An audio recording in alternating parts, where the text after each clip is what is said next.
Welcome to Microsoft Build 2017. I'm Larry Jin, Program Manager for Microsoft Teams, and I'm really excited to talk to you today about building a bot for Microsoft Teams. As you've seen from the previous videos, you've already gotten a taste of building a simple app for Teams, building a tab application that allows you to surface your content within a tab canvas, and how to notify your users using connectors and notifications. I'm here today to talk to you about how to build a bot. Now, we've all heard about bots, whether it's digital personal assistants like Cortana, or smart home devices, or chatbots and communication products like Skype.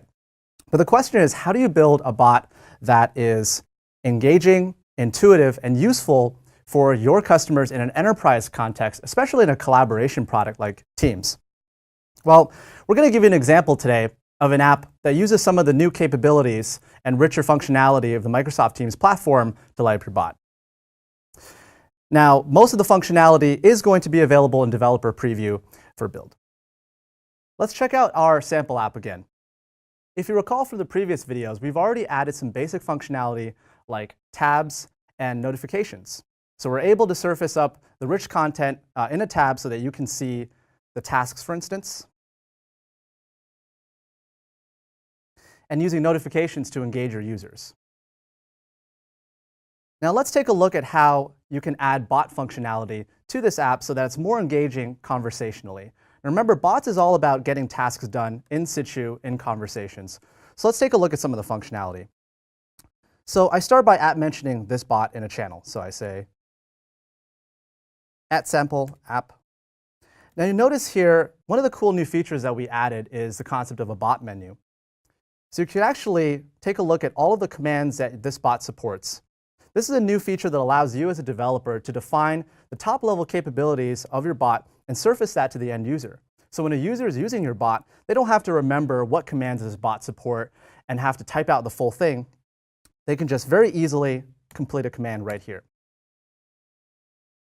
And you'll see that this sample bot has replied with a message in the channel, and it's given me some help tips. Let's try one of these commands. So I'm going to create a marketing task. Now the bot comes back with a card. In this case, it's a rich card that contains a title, subtitle, some descriptive text, and an image. It's also got some buttons here. Now in this particular case, if I click the Assign to Me, it actually refreshes the card. This is an awesome new feature that we've added to the bot platform to allow you as a developer to actually dynamically update the content of the card inline so that you don't have to send a new message, and users really get that more interactive feeling with your bot. Now, one of the things that is really powerful about building a bot for Teams is that because it's part of the overall app, you're able to use some of the other capabilities. So I already showed you the tab over here, the Design tab, which contains a list of tasks. Now, how do you bridge these two experiences? Well, let's go back to our sample app.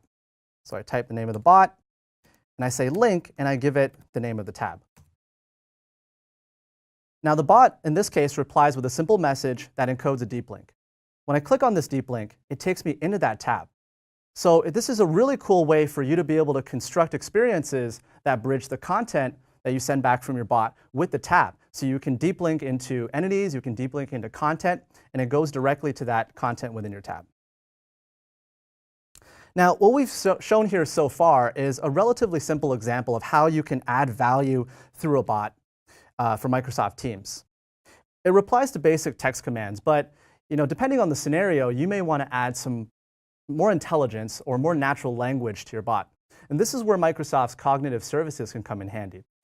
With technologies like Lewis.ai, you can easily add natural language processing to your bot so that you can do things like detect intents and entities and process that natural language from your users when they send it messages. Additionally, you can also integrate with the Microsoft Graph APIs so that you can get additional context and make your bot feel more intelligent by getting information like the team members and their profile, as well as their SharePoint files. Now let's talk a little bit about how we built this bot and brought it to life. Let's start by looking at the bot framework. So because all of our bots are powered by the Microsoft Bot Framework, I want to show you this example here. I've registered this bot on the Bot Framework website, and I've given it some basic information. like the name, profile, and I've also registered the messaging endpoint, which is the API that will get hit when a user sends your bot a message. Additionally, I've also obtained the app credentials like the app ID and the secret, which I'm going to need later when I code my bot. And then lastly, I've enabled the Microsoft Teams channel, of course, so that it functions within Teams. Let's take a quick peek at some of the code behind here. Let's start with the manifest file. So you've seen in previous videos that the manifest is where you declare your app's functionality as well as most of its metadata and properties. So we've got the developer information, the name of your app, description, icons, and so on. You can see here the content from the previous videos declaring the capabilities such as tabs and configurable and gallery tabs. Now you'll notice that we've added a new section for bots. This is where you declare, of course, the bots for your app. You'll notice that I've added this bot ID, which is the same value that we got from the bot framework. So this is the app ID that we registered. We've set the isNotification-only to be false, which means that this is a fully interactive two-way bot. And we've also declared that it works both in Teams and channels, as well as the personal scope in one-on-one chat. Lastly, you'll also notice that we declared all of the commands that this bot supports. So you saw earlier when we had that cool new bot menu, well, this is where you set it up and you declare all of the different commands that your bot supports. And so this manifest is just a really simple update, and with a few lines, you've added your bot declaration. So now let's peek at the actual code behind here. This example is in Node.js, but of course we have C# and .NET support through the bot framework as well. The high-level structure of this is that you've got basically a method here that is invoked whenever a user sends a message to your bot. So this is a callback that's listening on this particular endpoint on a particular port. And when a user sends a message, it hits this code block. Now, I won't go into too much detail, but the high-level gist is that this simple piece of code looks at the user message, and it looks at basically the text in it. You know, is the user trying to create a task? Are they trying to get help? Are they trying to create a deep link? And then there's a catch-all in case the bot doesn't understand what the user is trying to do. Now let's drill into this section. You saw earlier when I created a task that it sent back a card. So we have a simple helper method, send card message, down here below. So all we're doing here is generating a card object and assigning basic properties like the title, the subtitle, some text, some images, and adding a set of buttons. You'll notice that we have one particular button which, when triggered, actually updated the card. The method for updating the card is a little bit above here.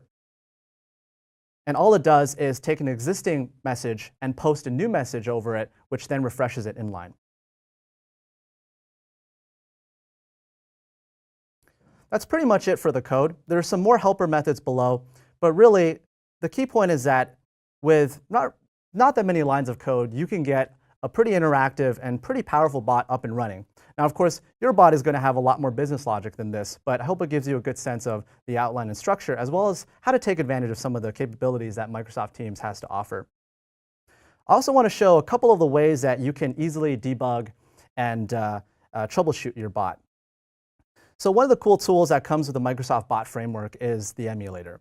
I love this tool because, instead of having to take your bot, deploy it on a remote service, and then hook up remote debugging, you can basically keep your bot running on localhost, and then using this UI, you can send it plain messages, and you're able to step through your code in real time. Another tool that I use to put this all together is something called ngrok. ngrok basically takes your localhost running service and actually exposes a public URL import that you can call into, which by setting up a secure introspectable tunnel. And so by putting together ngrok as well as the bot framework emulator, you're able to step through and debug your code just as if you were sending these messages from Microsoft Teams itself without having to run this remotely. One last piece I'll show is how to put this together and sideload it. So let's say you've got your bot, you've got the code, and you've got your manifest written up. Well, in this example here, you'll see that I've got this manifest file. I've got an icon, and I put it together into a manifest package. Now, when I go back into Teams,